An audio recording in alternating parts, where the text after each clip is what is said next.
Darkcast Network. Welcome to the dark side of podcasting.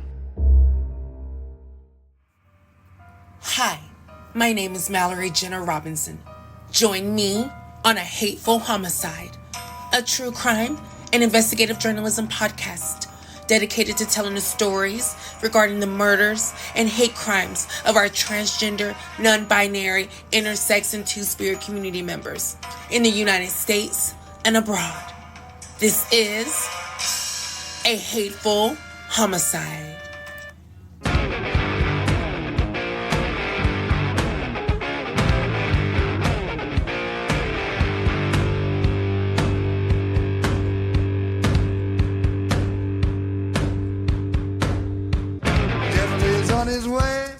Devil is on his way.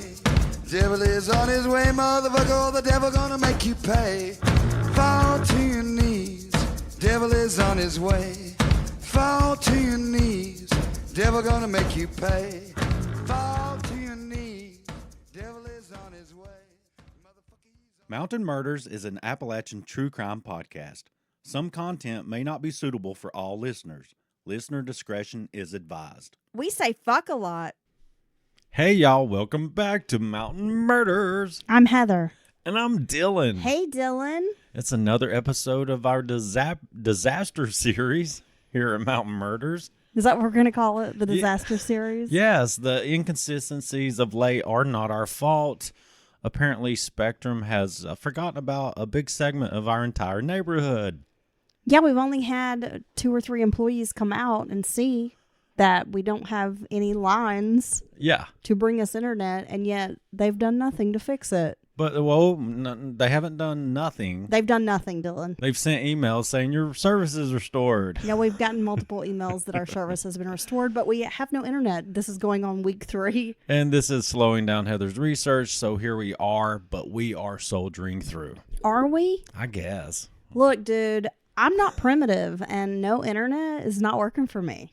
And before you ask if this is a first world problem, Dylan, it's my problem. Yes, it's a big problem. I just don't understand how you can send mass emails that the internet is restored when no one on the street has internet. Well, here's the thing about it. When you know segments of your area that you are servicing have been just, pretty decimated as far as trees falling over, lines getting knocked down. I mean, it's just, you've seen the reports. It's been everywhere. Wouldn't you send out some crews to maybe check it out? No, they send out one guy with a clipboard who's like, yeah, you're fucked, and then leaves. Somebody will be out here within 24 hours. And then 6 days later, you might see someone else. Anywho. Yeah, I'm over it. But Heather did fight through. I'll tell you, it's been a struggle this week to get an episode out. And I think it's just my frustration with not being able to properly get my research done. Yeah, and maybe some of your source materials. Some of that as well, yeah. Yeah. All right, Dylan, are you ready to get into today's episode? Before we do that, let's give a shout out to Scott, our newest patron, who is supporting the show today and generously signed up over at patreon.com/mountainmurderspodcast. Supporting the show. Thank you so much, Scott, and thanks to all the other patrons and listeners. So many amazing folks out there, Dylan. Okay, without further ado, are you ready to get into this week's case? Let's dive straight in. Located on the eastern edge of Lake Erie, Buffalo, New York was a national trading center. With the opening of the Erie Canal back in 1825, products from the Midwest passed through Buffalo on the way to the Hudson River Valley and to New York City. By 1832, the population exploded from 2,500 to 10,000. In a very short period, Buffalo became the nation's top inland port. Damn, that's a pretty substantial growth in a short period of time, it sounds like. I know you like those little tidbits of information. Yeah. I do. Well, no, it's always interesting, and it always comes with it's not a formula. It's a formula that still works. But it's like people's like, what happened to this area? It's about work, good jobs, good wages. That's what always makes the population happy. Well, the city saw prosperity. Well into the 1950s, Buffalo remained one of the largest metropolis and a hub of industry and culture. With the opening of the St. Lawrence Seaway in 1957, the Erie Canal lost influence. The 1970s were disastrous for the region as steel mills closed, railroads lost their importance, and pollution set in. Buffalo saw a decline in population, and by 2005, it was the nation's 46th largest city and second poorest in the United States. So pretty steep decline in population and one of the poorest. Yeah, and once that cycle starts, people start leaving for whatever reason, be it crime, no work, and then your tax base is depleted, which, limits your funds to do anything or fix stuff. I mean, it's a hopeless cycle. And though people in Western New York are largely unpretentious blue-collar workers, there are some wealthy pockets in certain city neighborhoods and suburbs, and we will be talking about a few of those today. And Buffalo is no stranger to serial killers and mass murderers. Joseph Christopher, known as the .22 caliber killer, hunted in Buffalo. I don't think I've ever heard of him. Arthur Shawcross, we've discussed this madman on a previous episode. Joseph Naso, the alphabet killer, and Gail Trait are all from Buffalo. And just a few weeks ago, Dylan, we covered another Western New York serial killer, Kendall Francois. Yes, we did. No one is sure exactly how a serial rapist turned killer eluded capture for more than 20 years. The attacks were scattered across Western New York, linked by similar elements such as morning assaults and the use of a rope or cord garrote that left two distinct red markings on victims' necks, and physical descriptions of the perpetrator. Since the 1980s, there had been several crimes attributed to the maniac who would be nicknamed the bike path rapist. Just, could you sit around coming up with these names for these criminals like this? I mean, do they have to have this catchy name? I mean, it always happens. I guess, they want to sell newspapers, Dylan. Yeah, I reckon. Most of the surviving victims had seen the attacker well enough for composite sketches to be created. The victims all agreed he was a Caucasian male with dark features, possibly Italian or Hispanic. He stood between 5'5" to 5'9", had dark hair tucked beneath a baseball cap, and a thick mustache. Gotta love the thick mustache. Generally, he was described as wearing exercise clothes, like sweatpants, jogging suits, jackets, sneakers, tracksuits. He also carried a fanny pack, which often held tape. The assailant typically forced the victims to tape their eyes and mouths shut. Now, over the years, investigators learned a few things about this person. He primarily attacked victims in the early morning hours, starting at around 7:30 a.m., and the latest just after noon. He also seemed to select locations. The victims were females who just happened to be in the wrong place at the wrong time. So they learned he was not necessarily hunting victims. It was more like he was in a location and happened upon a victim. So he's kind of waiting for them to maybe pass him, or he knows the location. It might be discreet or, kind of out of the way. And he's just crime of opportunity, if you like. Yeah, that's a great way to describe it, a crime of opportunity. The attacks occurred between May and October when there was foliage to provide cover. Detective Delano, who worked the case for years, said, quote, "I picture this guy like a little troll lurking in the brush, waiting for a woman to come by. If the opportunity was right, he would rape her. He had to stalk women at that time of year because once the leaves weren't on the trees, he'd have nowhere to hide."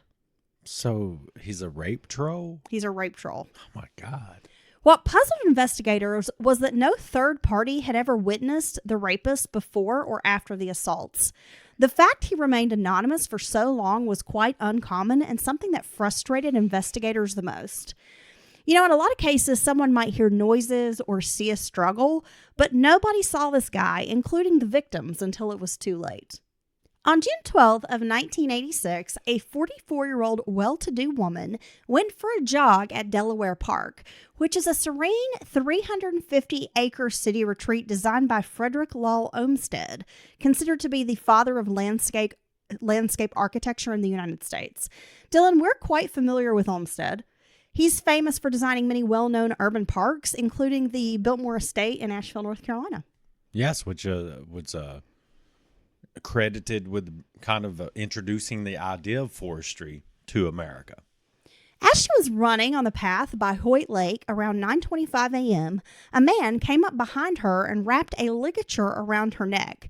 He then ordered her to a secluded spot to sexually assault the victim. Afterward, he tightened the garrote around her neck until she lost consciousness. Investigators felt the attack was well organized and executed with confidence, and they didn't believe it was a first attempt or the first time this attacker had done this type of thing. Right. It's like almost like he's got it down pat. He's got it all figured out.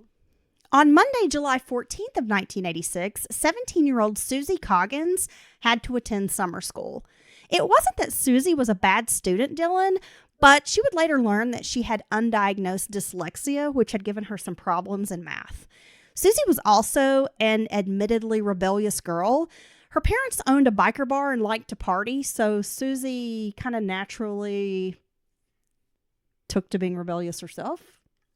Well, yeah, kids are going to be a product of their environment, that they grow up in. Well, and I mean, just because your parents are kind of like bikers and party, you're still going to find a way to rebel, right? You're going to rebel against the rebels. Yeah.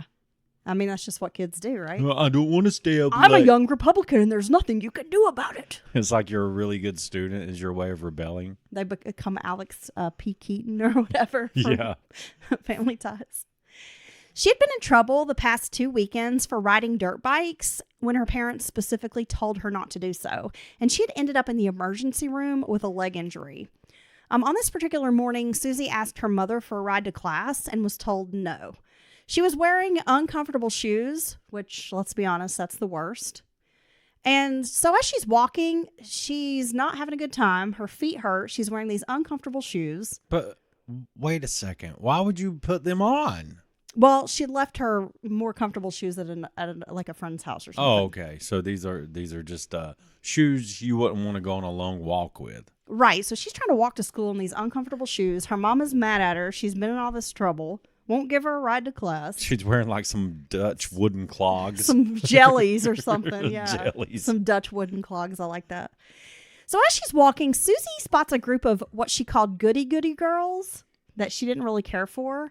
And they were kind of congregating on the sidewalk.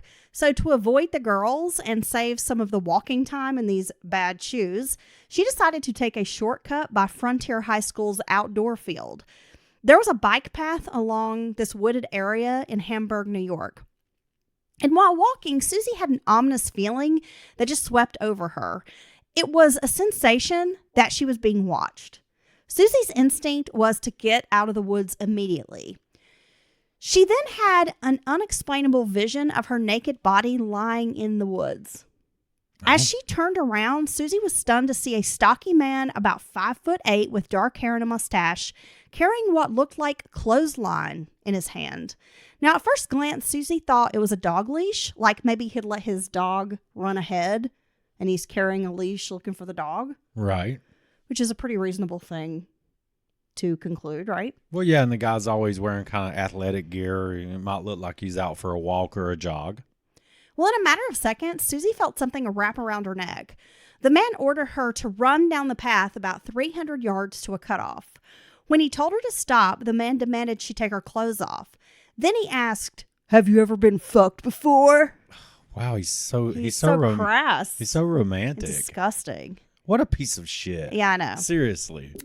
The man proceeded to rape Susie, but didn't finish. She noted he seemed kind of angry when she didn't seem scared of him. Like when she just didn't really have much of a reaction, this seemed to piss him off. Like he wanted her to be scared. Well, yeah, he probably feeds off that. Frustrated, the attacker told her to lie on the ground for 20 minutes before leaving, and then he vanished. As soon as he disappeared, Susie took off running towards the school. She found the school nurse and reported the rape. Soon, Hamburg police launched an investigation into the attack. In the aftermath, Susie was deeply affected. She withdrew socially, refusing to leave her house. She broke up with her boyfriend, feeling they could no longer share intimacy. When she did leave the house, Susie carried a knife. Finally, on the 1-year anniversary of the attack, after she struggled for a whole year with this, she returned to the scene of the crime, the bike path. She walked the path, not sure what to expect, but arriving at the end of the path, Susie felt free for the first time since the rape. Susie decided after this she was going to seek therapy because she didn't want to live in fear or be bitter over what had happened. Feeling empowered, Susie went on to finish college, get married, and have 2 children. In the years after, Susie said she had a sixth sense when another attack was going to happen, almost like a tingly sensation. Oh.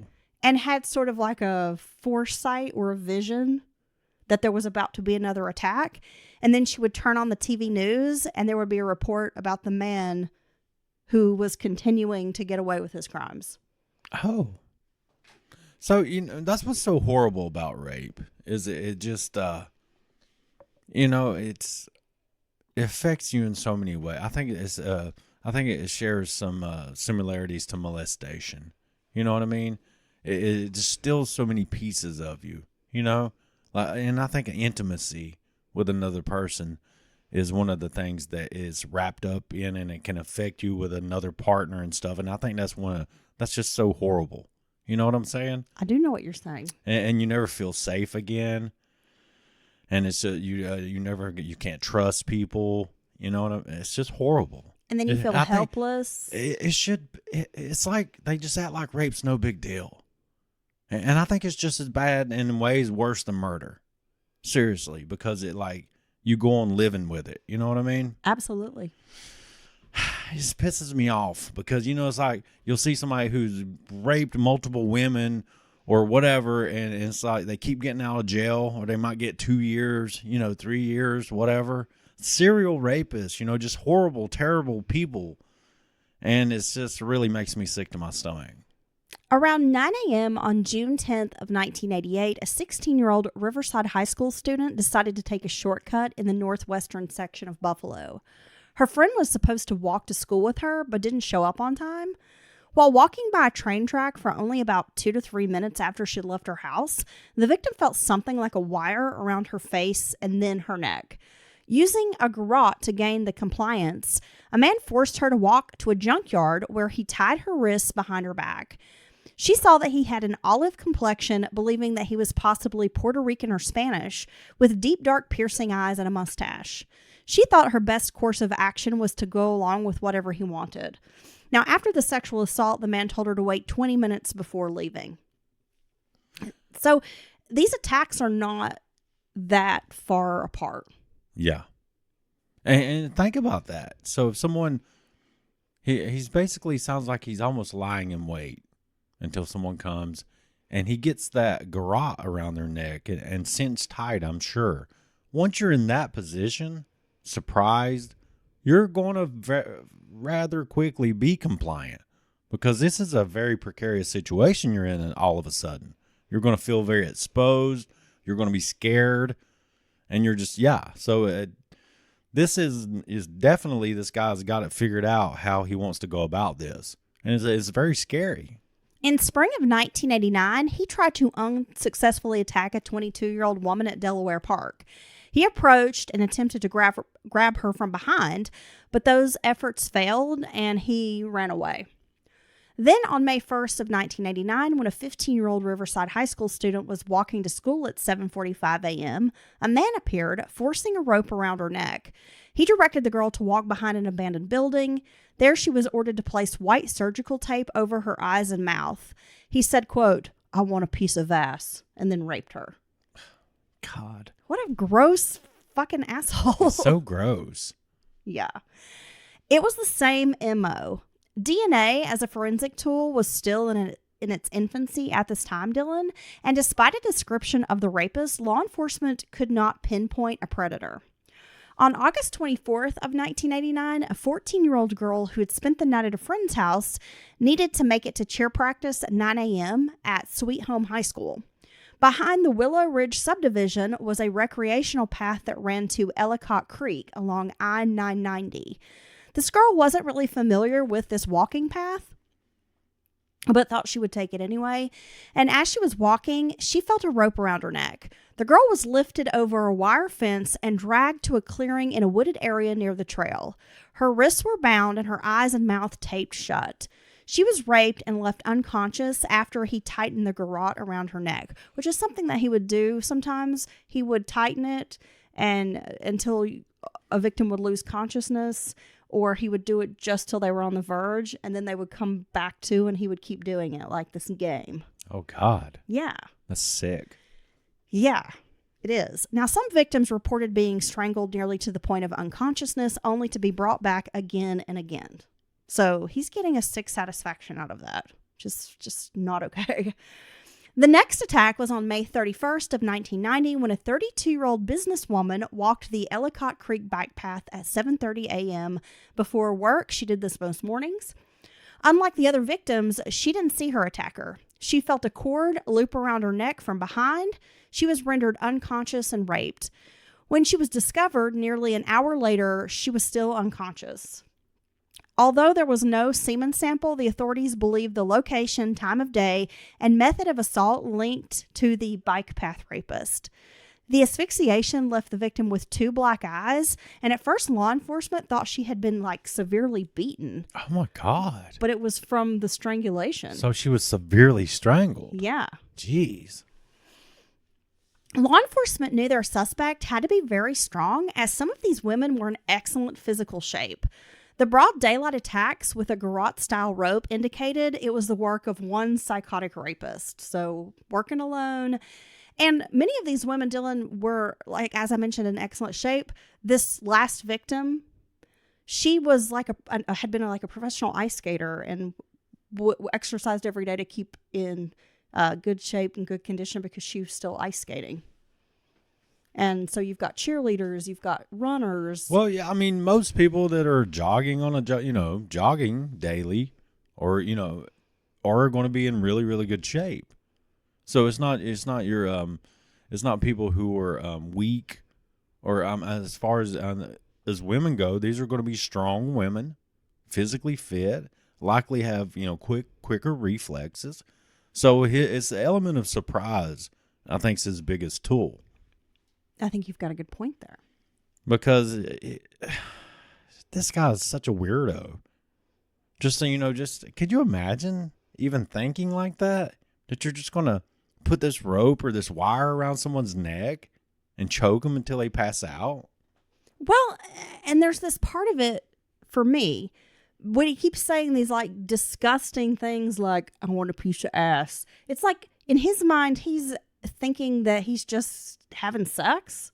Like this is normal. Like it doesn't seem to occur to him that what I'm doing is I'm raping you, I'm attacking you. Right. I mean, what I'm doing is a terrible thing. Yeah.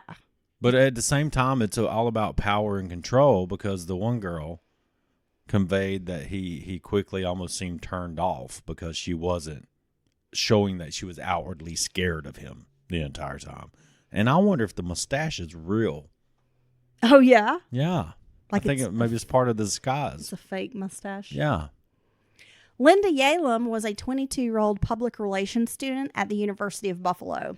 Only 3 weeks in Buffalo, New York, Linda had come from Southern California, and she had set her sights on running the New York City Marathon. She was training at 11 a.m. every day.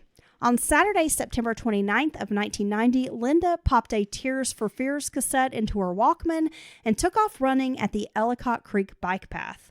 By 9 p.m. that evening, Linda's roommates were concerned. They reported her missing. Around 5:15 p.m. the following day, Linda's body was discovered in a clearing surrounded by brush, several yards off the path, in clear view of I-990 by a footbridge. Oh, my God. There were 2 pieces of duct tape covering her mouth and nose. Her clothes had been pulled off. Just a few months earlier, an FBI profiler working with the Amherst police had showed local law enforcement that same spot. An investigator remembered the FBI profiler saying, quote, "Look at this area right here. No homes here, completely isolated. This would be a great spot if he ever comes back." And the investigator was absolutely chilled when they found Linda's body there. That's eerie, and that's what profilers do. They try to get inside the minds of these monsters.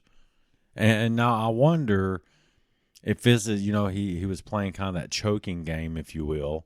I wonder if he accidentally kill. I mean, he's already raping them. He's a terrible person. Or if he's graduating, escalating.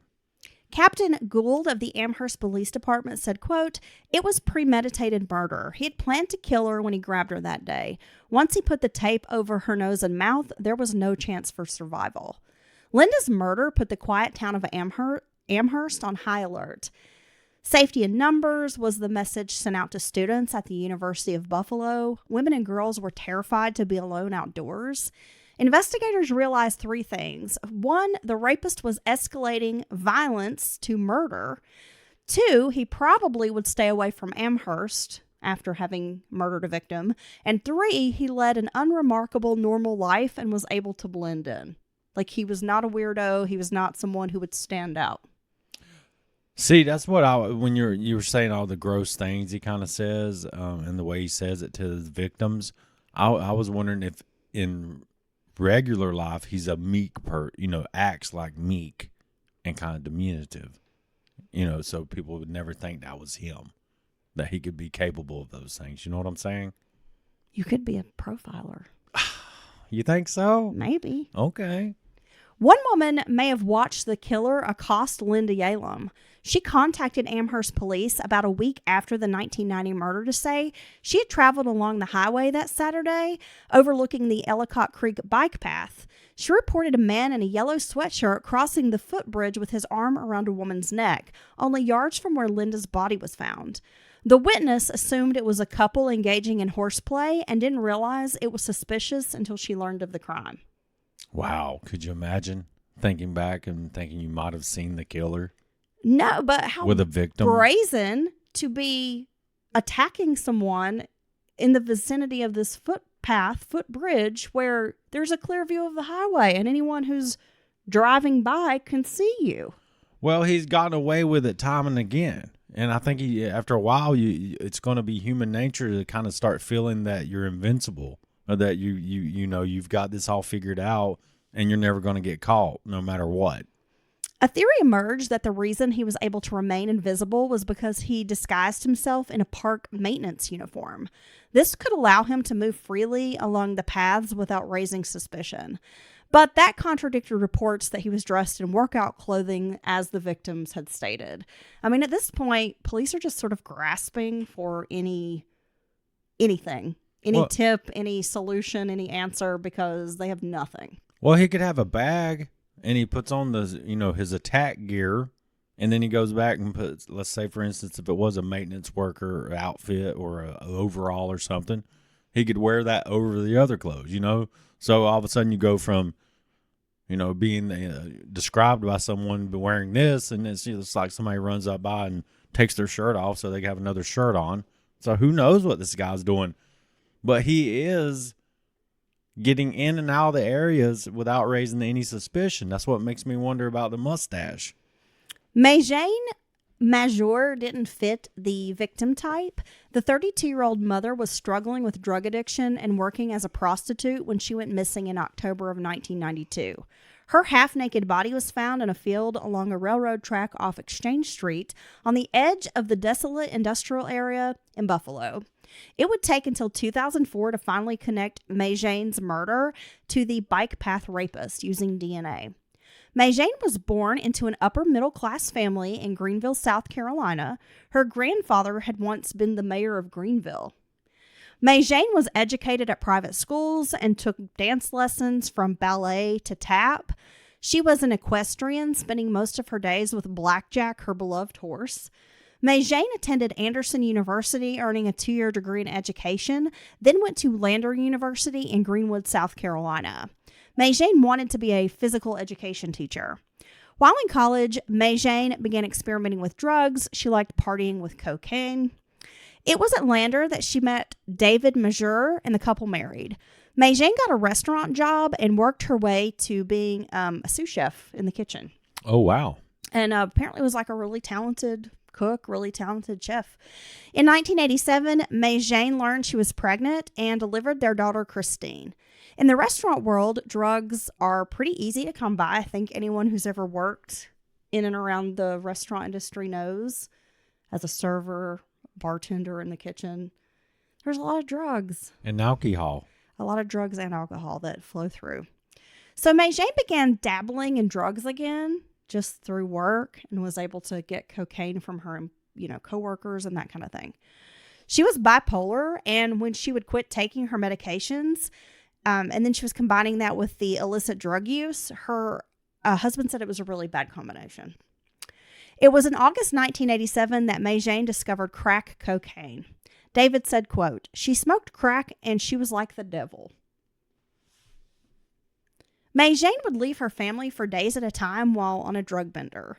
David knew his wife was using crack because she would always avoid him when she was high. So she would go off for days at a time, and that's how he knew she was using. She would steal money from him. Like one instance, Dylan, she took a $1,500 tax refund check and spent it within 2 days. Damn. Maijane quit her job. David considered divorce, but he didn't go through with it. Maijane's family paid for rehab multiple times. Her mother, Elizabeth, said that Maijane needed constant supervision. The second she was left alone, she would go score crack. So even if she had gotten clean and sober, you couldn't leave her alone. Like if you even left the room to go to the bathroom, she was immediately out the door on her way to find drugs. That's tough. I mean, she's just choosing drugs over her friends and family. I mean, that's what she's doing. Finally, in spring of 1991, David had had enough. When Maijane was out shopping with her mother, he loaded up the car and took Christine to Dunkirk, New York, where he had grown up. They moved in with his parents. 10 months later, Maijane showed up in New York, pregnant by another man. During the pregnancy, Maijane was able to stay clean, and she made the tough decision to give the baby boy up for adoption. Just before her murder, Maijane had a 28-day stay in a rehab facility in New York. It was at this rehab facility that Maijane met a man who had become her pimp. They checked into the Hotel Huron, which was $24.95 a night. It's a really good deal. I was going to say, sounds like a real clean place, huh? On September 11th of 1992, when David had not heard from his wife for several days, he filed a missing persons report. He was shocked when law enforcement told him that Maijane had been arrested twice for prostitution. He said, quote, "It was just one of those things that I really didn't want to believe." How could you believe that? Around this time, Maijane's mother had begged her to return to Greenville, South Carolina, where she could get back into rehab and be close to her family. In the weeks leading up to her death, Maijane was deeply depressed. She complained to her mother about missing her daughter Christine and how giving up the baby for adoption had been very traumatic. And she was just missing both of her children desperately. And that was another reason why her mom kept trying to get her to just go back to rehab and get clean. Like, you're obviously not in a good place. You need to clean up your life. Well, yeah, and you're not happy, and you're not having fun anymore with your drugs. And I mean, yeah, you got to do something. You got to make a change. David last saw his wife on October 24th, 1992 at the Hotel Huron. He showed up to try to talk to her, and she refused to speak to him. It was on November 22nd of 1992 that she was found covered by black garbage bags and a piece of corrugated plastic. Maijane had a bag tied over her head with 2 ligature marks around the neck, a signature of the bike path rapist. So on Wednesday, October 19th of 1994, a 14-year-old girl was raped behind a junkyard off Military Road in Riverside.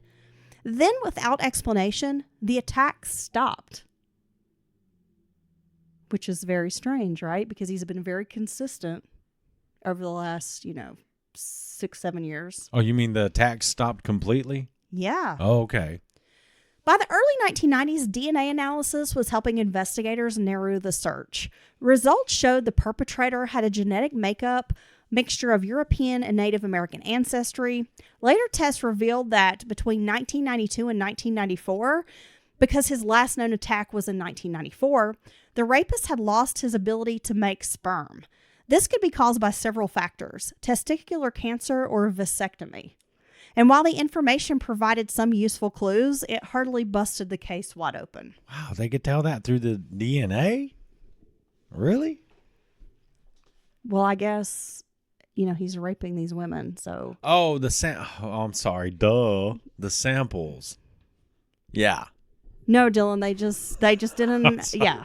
was like, they just damn. analyzed the DNA and they're like, well, we figured This out. guy likes popcorn.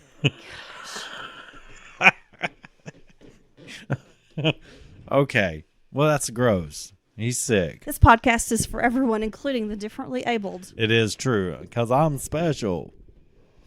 On September 29th of 1996, exactly 6 years since Linda Yalem was murdered, the rapist participated in an annual race that had been set up to honor her memory. His race identification number was 679. Okay. So what a creep. If you're going to murder someone and then you're going to go participate in their memorial race. That's sick, but that's what these people do. They do things like that. They get off on being the cause of something, and then partaking in searches or memorial races, which is the first time I've ever heard that one. When the attacks abruptly ended in 1994, investigators were puzzled. Months of silence stretched into years, and many wondered if the suspect had been imprisoned on another crime, moved away, or died. There were no jailhouse snitches coming forward, no similar attacks or DNA matches reported around Western New York or elsewhere in the country. And again, they do have enough information to create this composite sketch. And so that's been circulating around. They knew the signature double ligature mark left indentations on the victims' necks. Some women would bear scars for more than 2 decades later. A detective named Delano who worked the case said, quote, "He didn't always get the cord over the victim's head cleanly. Several women had rope burns on their cheeks and chin where he scraped them when he tried to loop them from behind."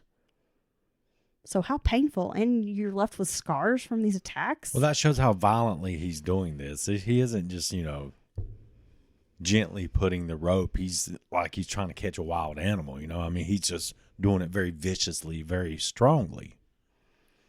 On September 29th of 2006, 45-year-old Joan Diver, a mother of 4, set out for a brisk run on a neighborhood bike path. According to her husband, Stephen, a chemistry professor at the University of Buffalo, he said, quote, "It was a normal day that started routinely. The couple had coffee at their Salt Road home in Clarence, which is an upper-middle-class suburb of Buffalo. They discussed where to get dinner that night and whether they should buy their children electric toothbrushes. At 7:50 a.m., Joan dropped off their youngest son at preschool. Joan worked hard to stay trim and healthy, and the bike path was a favorite spot to go jogging because it was only 2 minutes from her home. The 6.5-mile trail was paved asphalt, and it was built on remnants of an old railroad track bed. Around 12:45 p.m., a 911 call came into the Erie County Dispatch Center from Stephen Diver. The preschool had phoned to say that Joan had not picked up their young son from school at the usual time. This was unlike Joan. Stephen, upon receiving the call, left the university campus and drove to his home in Clarence, which was about a 25-minute drive. Though it was out of character for Joan, the call was not uncommon. The preschool had often seen parents late for reasons like maybe a flat tire or they lost track of time. Because Clarence, like a lot of smaller villages in New York, it didn't have its own police department, they ended up dispatching the sheriff's department out. So around 1:15 p.m., Stephen Diver calls 911 a second time to say that he has found no sign of his wife at their home. He also explained that he had gone down to the Salt Road bike path entrance where there is a parking lot and that Joan's Ford Explorer was parked there. Stephen had peered inside the vehicle to see a liter of Poland Springs water unopened, which meant his wife hadn't returned from her run yet. He also spotted a white pickup truck in the parking lot. When the deputy arrived at the parking lot, the Ford was gone, the Ford Explorer. There was no sign of a vehicle. So this deputy assumed that Joan had returned to the vehicle and left, in this short period of time. Stephen Diver was on his bicycle trying to locate his wife, Joan. So he's kind of pedaling from his home down to the parking lot. He's looking around the on area. The bike trail, yeah. When both men made it back to the house on Salt Road, there was still no sign of Joan. So Stephen's on his bike. He's not seeing his wife, not seeing the car leaving. The deputies not seeing the vehicle in the parking lot. I mean, it's really weird because it's a very short period of time. So Stephen goes down there, finds her car. Yeah. And he looks around, calls the cops. They're on their way down there to check it out. He continues looking in the area on his bicycle. Yeah. But while he's gone and before the cops get there, her car leaves the parking lot. Very short window, yes. What the hell? Sorry, I had to grab some water. Oh my God, you old thirsty bitch. More deputies were dispatched to search this bike path. Only 11 minutes had lapsed since Stephen Diver reported seeing his wife's SUV, and law enforcement didn't know what to make of it. They didn't know if he was lying about seeing the vehicle in this parking area or had it been moved in this short time frame. By 2:30 p.m., deputies on ATVs were searching the area along the bike path. They finally located the SUV, the Ford Explorer, about a mile away southwest of Salt Road on Shizler Road, and there was no parking area. The vehicle was just sort of pulled off on the side of the road. Now, at that point, a SWAT team trained to do woodland searches was brought in, along with 80 firefighters from 11 volunteer fire departments to look for Joan. At this time, the theory was that she was somewhere injured along the bike path. Now, the aim was to cover as much ground as possible because if she was hurt, she would require medical care. So they felt that it was critical to locate the woman in a timely manner. And given the time of year as well, they knew when the sun went down, it was going to be really cold out. So they suspect she could have had some kind of accident where she's had an injury and she's immobilized. Broken a leg, something or like hip, that. Yeah. or severe break on your leg or something. Okay. With no sign of Joan, law enforcement had to wonder if she had maybe ran off with a lover. Stephen was grilled for about 6 hours that day, and law enforcement found his behavior to be a little bit odd. The search continued until 9 p.m. when a cold drizzle began to settle in, making for a miserable search. The temperatures dropped down into the 20s that night. The media had picked up on the story by evening, so they're getting the news out of this missing woman. Search efforts ended around 5 a.m. on September 30th. Then they brought in some cadaver dogs because now law enforcement is working under the assumption that she's dead and not injured. They felt like if she had been injured, surely someone would have heard her, called out. She would have called out for help. Well, it sounds like they had a good bit of manpower and volunteers, so they probably felt like they gave the immediate area a very thorough search. So they bring in these cadaver dogs, but by 3 p.m., they end up calling off the search. That was on Saturday.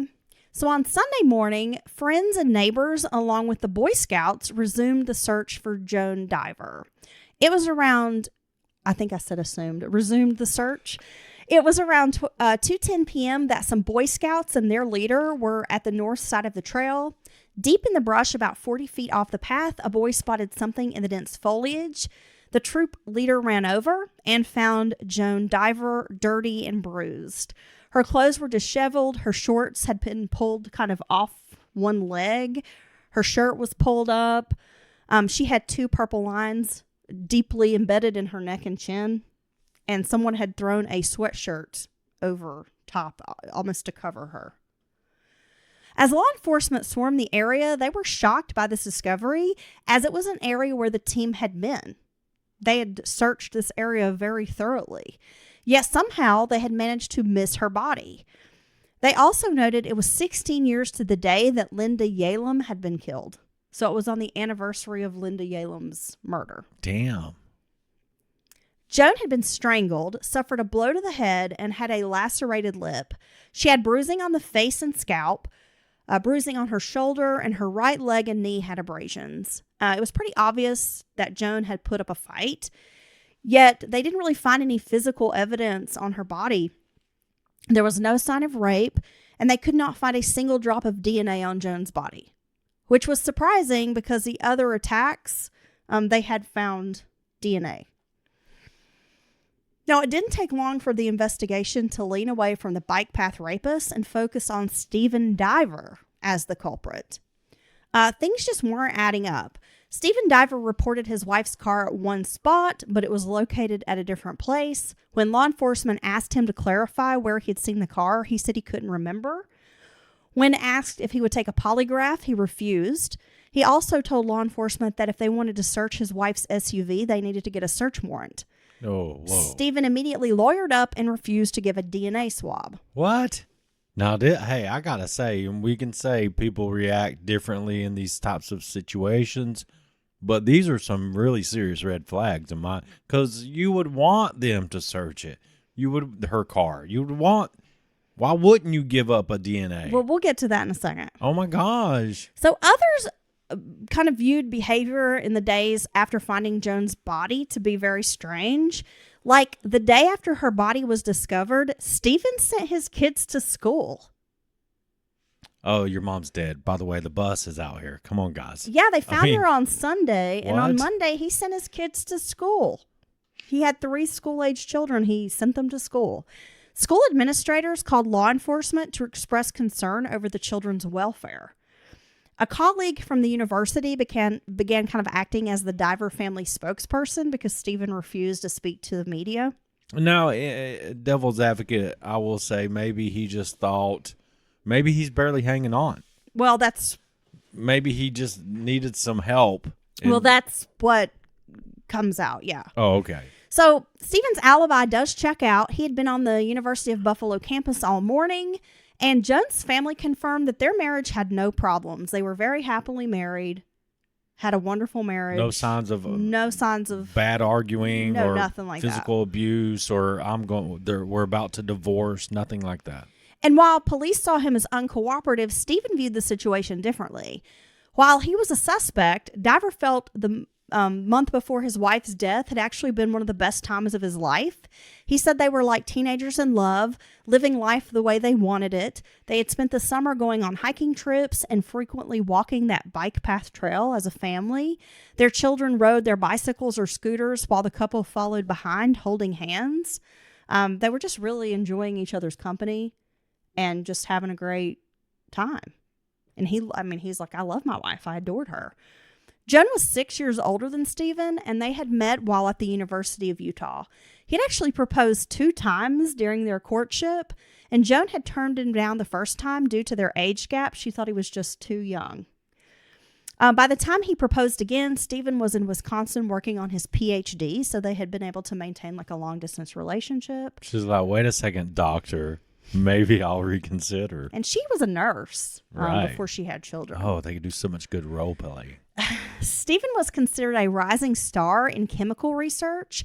He had been given a $500,000 grant to develop new reactions for the synthesis of complex organic molecules. You know, I did that for about a year, but I got bored of it. Yeah. That's why my knees are hurting. Yet in 2005, a third of all female murder victims were killed by intimate partners. So law enforcement felt they had to take a look at Stephen. They could not rule him out as a suspect. They thought he was uncooperative and, he seemed suspicious. But Stephen felt he had a good reason to be uncooperative. He said immediately investigators began treating him in a hostile way. He said that when investigators kind of showed up to say, hey, we found your wife, she's been murdered or whatever, that they almost seemed angry that they were going to have to do their jobs. Oh, okay. He said that they seemed to find guilt in every statement he made, and they would ask, well, what do you think happened? Like trying to get him to admit something that he didn't know. So they weren't even hiding the fact that they were suspicious of him, it sounds like. Yeah, and while he's at home trying to explain to the children what has happened to their mother, he said investigators just burst in, immediately treating him like he's guilty.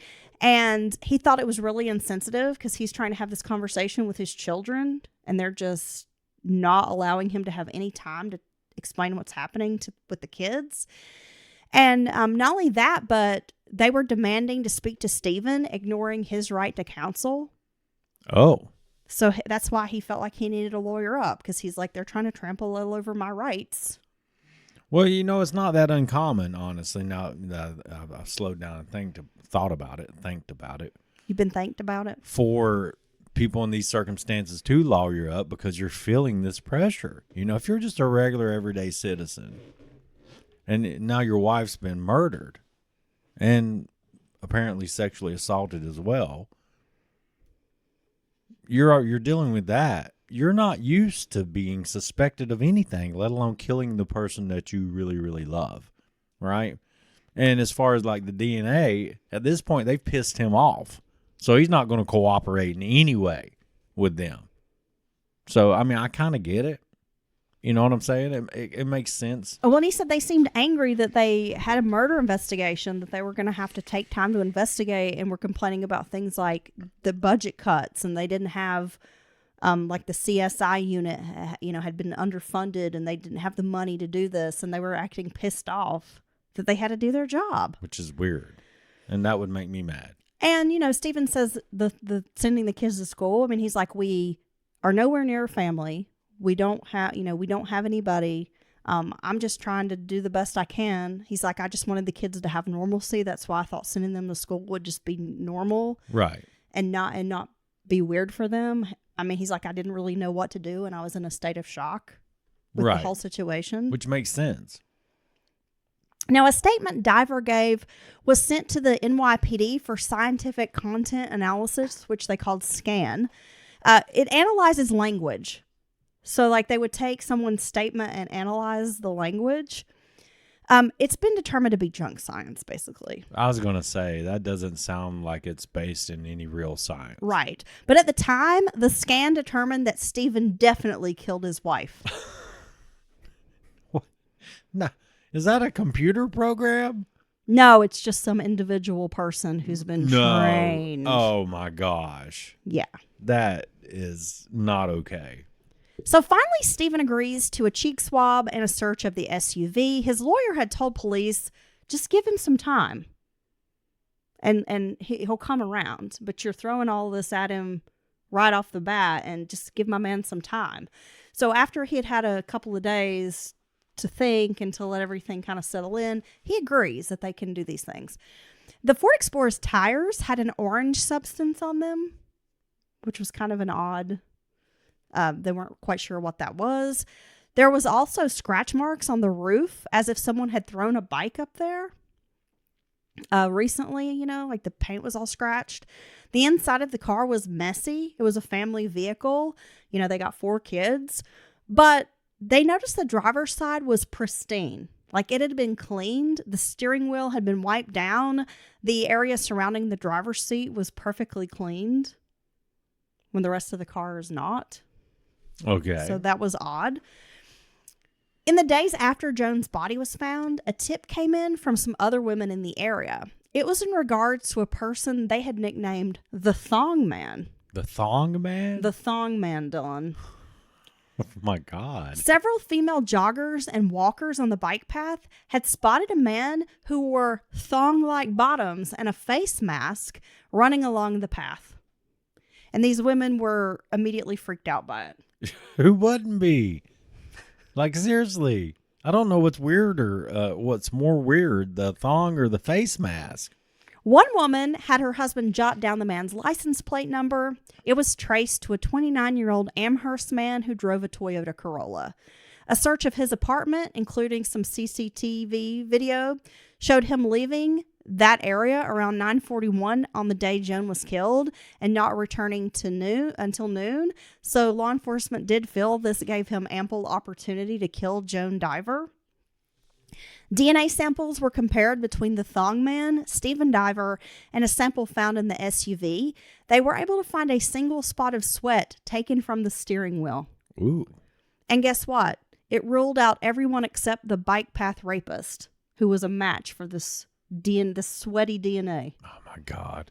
So the Thong Man, that's just his thing? Yeah. Just... And he explained that he was an avid runner and that wearing the thong, one, felt was comfortable, and 2, it helped. He was more aerodynamic. My God. Are you kidding me? With his running and the thong. I feel like you get some more drag, He just personally. was just a thong enthusiast. Oh my God, the wind resistance would be, I don't know if it'd be improved with the thong on. So at that point, the investigation shifted in a different direction with that discovery. Obviously, they ruled out Stephen as a suspect, which is good because, I mean, here's an innocent man that they're automatically looking at like, he's killed his wife. And I'm sure the press was very sad when the thong man was ruled out, because that could have let me see that thong. that could have really moved some papers. I just don't know. I do a lot of walking. A lot of walking with Rufus. Yeah. A lot of exercising out and about on trails and such. I think I would be beside myself if I saw a thong man just whizzing by me, wiener dangling, Yeah. Flopping around. butt cheeks airing out. Yeah, and you hear nothing. No wind resistance, nothing. He's just like he's aerodynamic as can be. Would unsettle me. 3 days before Jones' murder, this is very strange, Dylan, an envelope arrived at the Buffalo Police Headquarters. It was a photocopy of a news article from 2005 about the bike path rapist. It talked about how, after analyzing DNA from the 1994 rape, they had discovered no sperm. There had been sperm in the previous 1992 attack. So this lead led law enforcement to believe the attacker had a vasectomy or testicular cancer within that 2-year period, which I'd mentioned before. But on the back of the envelope was the name Arnold Ware with a Crescent Avenue address. Police tracked Arnold Ware down, but he had no knowledge of how this letter had gotten to Buffalo police. This guy was like a virtual shut-in, never left his house, and police said he was just like an old stoner. Oh, he's like, hey, man. Yeah. Okay. But he has no idea why someone would have put his name on this envelope and sent it to police. That's my name, man. Yeah. But I don't know anything about it, man. The news of the DNA pointed investigators in the direction of the bike path rapist, who had likely moved Jones' SUV after the murder, not knowing he had left behind a conclusive piece of evidence. He thought he'd cleaned everything up, but there's that sweat droplet. Just that one drip. News of the bike path rapist's return sent ripples of shock and fear through Western New York once more, but many in law enforcement were not surprised given the nature of the attack. In addition to the strangle marks, the date, and the connection to the bike path, the placement of Diver's body, it was all consistent with previous attacks. A task force was formed to work on these murders. In the beginning, there was a lot of friction trying to determine the best approach to solve these crimes. They had too many egos. They were all clashing. I'm in charge. Everyone had their ideas about how they should follow leads. And He escapes on a hang glider. I know it. he's wearing a thong. No, he's not. He's the thong man's cousin. They started by sorting through tips which offered up names. They would have to go through each tip and follow up. Many of the names were repeats, and others were, quote, crackpots looking to frame someone they were angry with. You know, it's like anytime they put out a composite, they get all these calls from like scorned lovers and ex-wives and girlfriends and such. It's true. But still, all the names needed to be cleared. And clearing one lead could take up to 4 hours. The process was time-consuming but necessary.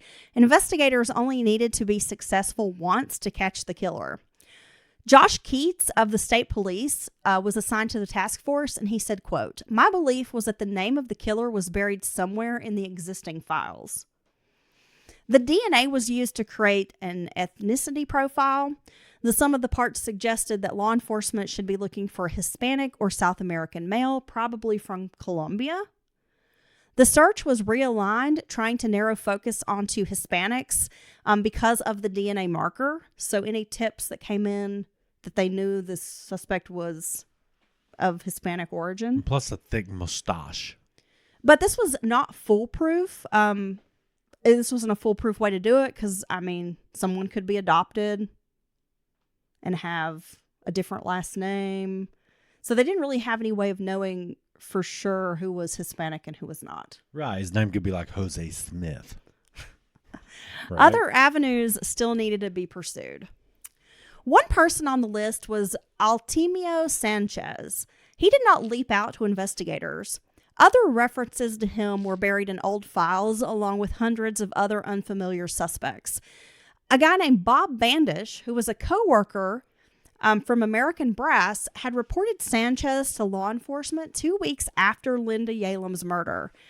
Josh Keats was highly interested in speaking to Sanchez. Using information, they compiled a spreadsheet against names of men who had been arrested for solicitation in the past decade.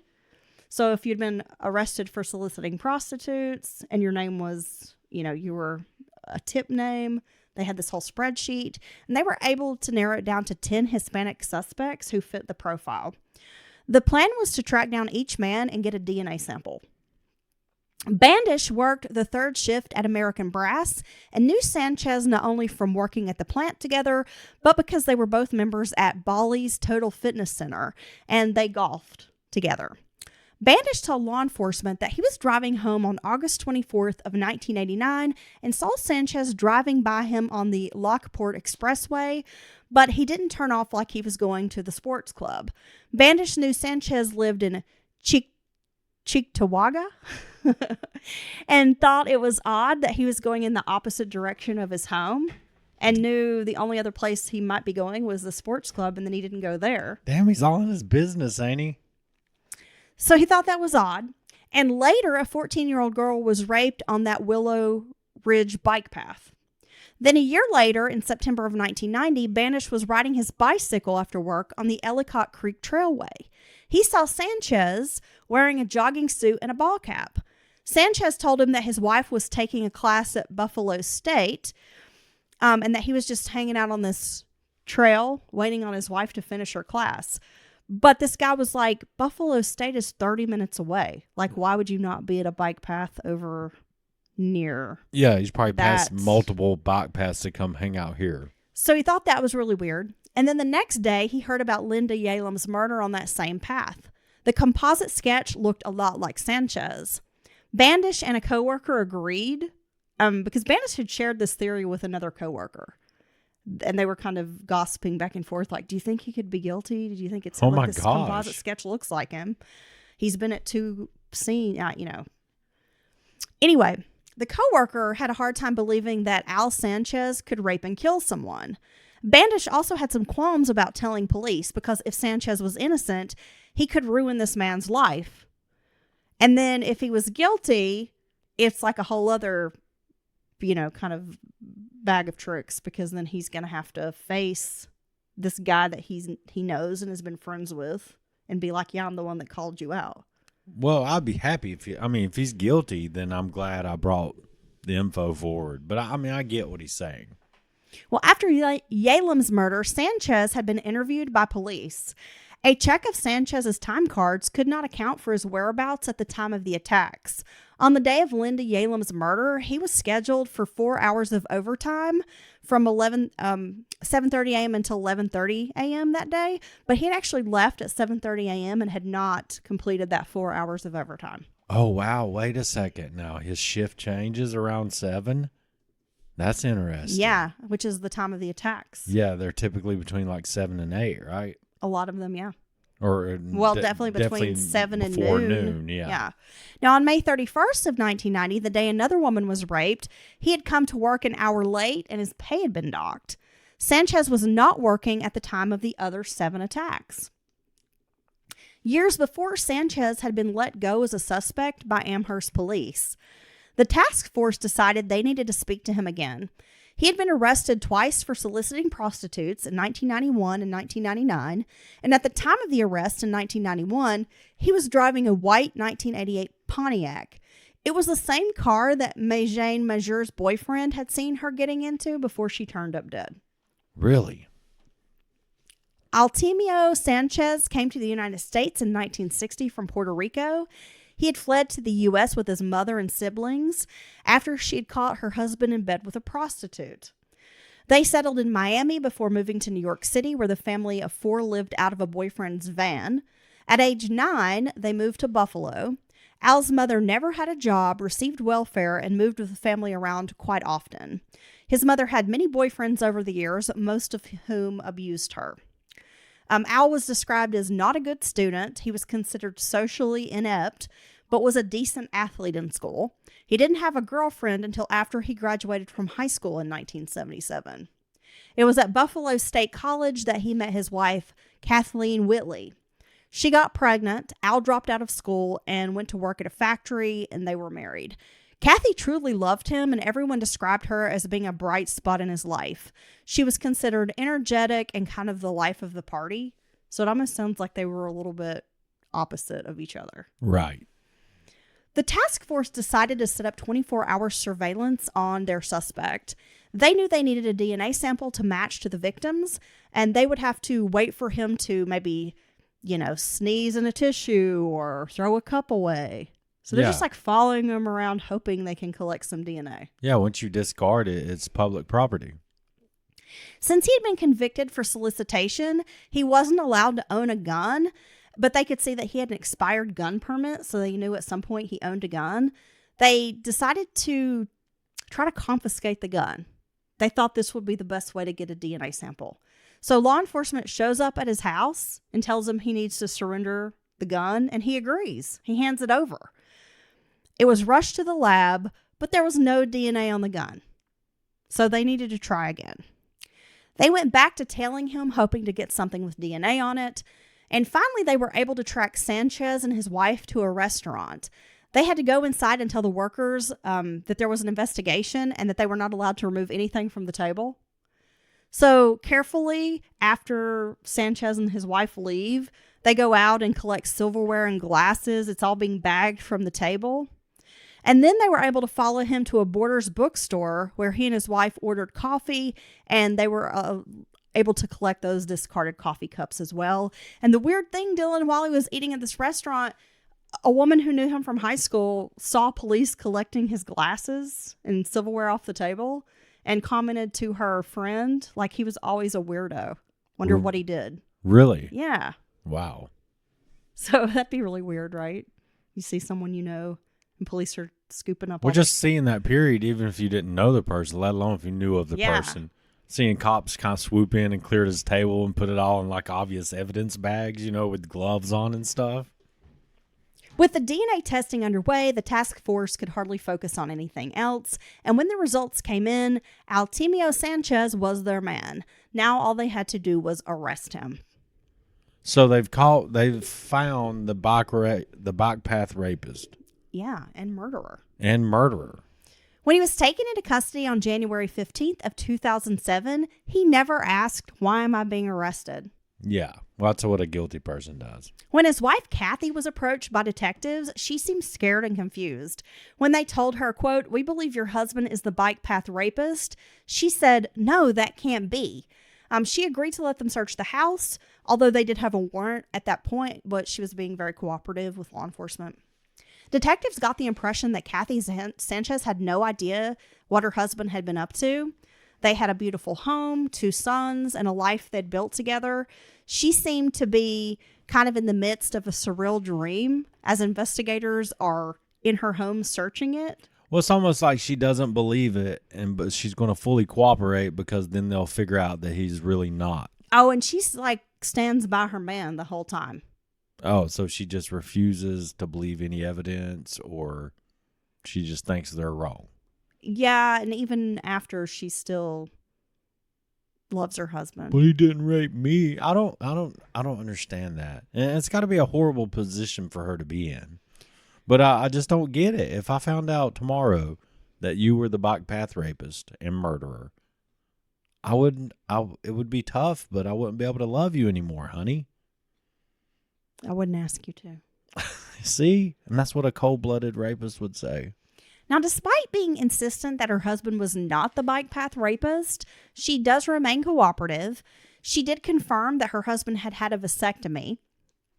Kathy seemed pretty happy with her life, and she had no idea that her husband was up to no good. One investigator described her as, quote, "not the sharpest knife in the drawer, not a whole lot of common sense." So, well, and that she's a little ditzy. And that would make sense. I mean, that would explain it, how he can do these horrible things and do it many times over and her never catch on. And they probably, it sounds like he had, kind of odd hours, with his factory work. And maybe they were on opposite schedules. Yeah, they were. Which would make that even easier for him to do what he wanted when he wanted. When Michael Sanchez met his mother at the police station and learned his father's DNA was on the victims, he said, quote, "He's fucked." Damn. He could see the writing on the wall. But Kathy is like, no, there's it's a going to be mistake. okay. It's going to Yeah. be okay. Well, Michael and Kathy ended up hiring an attorney for him. Even when confronted with the DNA evidence, Sanchez said, quote, "I'm not the one." I don't know how you got it. It's not me. It was his mustache this whole time. I'm like, who is he, Shaggy? It wasn't me. He continued to deny any connection with the rapes or murders. Even when confronted with that DNA evidence, he would not relent. And though Kathy had confirmed that he had had a vasectomy in 1993, Sanchez denied it. Finally, when law enforcement threatened to bring his wife in, like, well, we'll bring her in here and she can tell us all that you had the surgery, that's when he finally admitted that he had had it. He didn't want to bring Kathy in. Sanchez didn't believe the detectives had any DNA. He thought that if he called their bluffs long enough, they'd just have to let him go. Finally, one of the investigators said, quote, "You're not going anywhere. You're never going home. You're going to jail for the rest of your life." At that, Sanchez seemed startled. He was like finally beginning to understand that the charade was over and that they really did actually have DNA. Because up until that point, like, he just is acting like they're lying. He just thought they were trying This to is bluff. some sort of tactic, yeah. Trick him into confessing or something like that. Word spread quickly that the bike path rapist had been apprehended and there was DNA evidence. Neighbors and friends were shocked. People who knew Al Sanchez thought he was a wonderful father, a great husband, a really good neighbor. He was outgoing. He was involved in charities. He was always really helpful at work. Always the first to volunteer to help someone out. People felt sympathy toward Kathy and the sons. And most people suspected that Kathy had not known anything about her husband's extracurricular activities. With Sanchez in jail, the task force had accomplished what many officers had set out to do in the past, but they needed to make sure the case against him was airtight. They had a lot of work to do before the 3 murder cases could be presented to a grand jury. So on January 19th of 2007, a grand jury indicted him for the murders of Linda Yalem and Maijane Majur. Many of the rapes could not be prosecuted due to the statute of limitations in effect in New York at the time, but there is no statute of limitations on homicide, so they knew they needed to focus on the 3 murders of Yalem, Majur, and Diver. Yet, in a turn of events, there was a surprise confession. Sanchez admitted to murdering the 3 women on May 17th of 2007. To avoid a trial, he didn't want to put his family through that. There should not be a statute of limitations on rape. I agree. I think that law has been changed now. Really? Yeah. He was sentenced to 75 years to life in prison on August 15th of 2007. He was imprisoned at the Clinton Correctional Facility in the Adirondack Mountains of New York. On September 22nd, 2003, Sanchez died from self-inflicted wound to his arm at age 65. So he killed himself. Good. He should have done it a lot sooner. A man named Anthony Capozzi, who had been serving time in prison for 2 rapes with a similar MO, was freed. Capozzi was wrongfully convicted in 1985 for rapes that were committed by Sanchez. DNA evidence overturned his sentence. Capozzi, who was schizophrenic, settled a lawsuit against the state for $4.5 million for wrongful conviction. Sanchez is believed to have raped women and girls dating all the way back to 1981. In total, he is thought to have 16 victims spanning over 3 decades. Damn. What a monster. Yeah. And what's even more maniacal is that he can go around and be the everyday helpful family guy. You know what I mean? That's even scarier. You know, he's not just some out of control maniac that everybody's scared of. He can hide in plain sight. Well, my research... I can't speak. My resource for today's case is The Bike Path Killer by Mackie Becker and Michael Beebe. There was also Dateline and America's Most Wanted episodes featuring Sanchez. Let me see that. Let me see this piece of shit. And I had another source as well. Oh my God, he looks creepy. My other source, Dylan, is The Bike Path Rapist. It's a cop's first-hand account of this crime. And this was some of Heather's favorite source material she's ever went through in the history of I'm not murders. I'm not a big fan of that book. poor thing. She was trying to read this book and she just couldn't do it. So Jeff Schober actually wrote the Bike Path Rapist, cop's first-hand account of catching the killer who terrorized a community. Now, I've noticed that if a book is all over the place, it drives you crazy. Which does. I could see as far as a piece of research material, that could be very tricky and kind of frustrating to use. Well, just my brain doesn't work for that. Right, you need order. I don't like chaos. And I guess as a writer, I don't understand why you would skip all over the place. Like each chapter doesn't make any sense. And you would write about one case and then skip 6 chapters and write about it again. Like, why wouldn't you just put it all together? All in one chapter. Like, it just doesn't make sense to me. Oh, I guess that's why we don't write books. I've struggled with that Yes, you did struggle with book. that. But you fought through it. I did. For Scott, today's sponsor. Thank you, Scott. I think me and Scott started up a bromance. That's good. Yeah. You need a bromance. I'm feeling Scott. You need a new bromance, Dylan. I think I do. You do, I can tell. You need some special attention in your life. I was betrayed by my last bromance. You found out your best friend wasn't really your bestie. I found out he's a piece of shit. Isn't that funny? Yeah, it's funny how that works. Funny how that works. Yeah, I know. All you have to do is like leave, and then you find out who your friends are. Well, no, all you have to do is stop. I don't even know what the right words are. Stop people from using you or providing. When you stop being useful to them. When you stop being useful to them, you'll find out that you're, wow, nobody ever calls you anymore. Yeah, I know. It's funny. No, I had a similar situation, so I get it. That's okay. I found out one of my besties, she was only my bestie when I was her psychiatrist. Yeah. But then when I really need something, she ghosts me. Yeah. And this has been like an ongoing thing until finally I just had enough and was like, nope, not going to do it anymore. Not today. Not today. And why are people like that? I got another thing that I've been thinking Just about. The worst friends. Yeah, you know what? That's not really your friend. They're not. You know what? So we have these people that murder, rape, all these terrible things. They're convicted of it. We have, DNA evidence, all these modern techniques that prove, way beyond a reasonable doubt that they are indeed guilty. And then they get sentenced to death.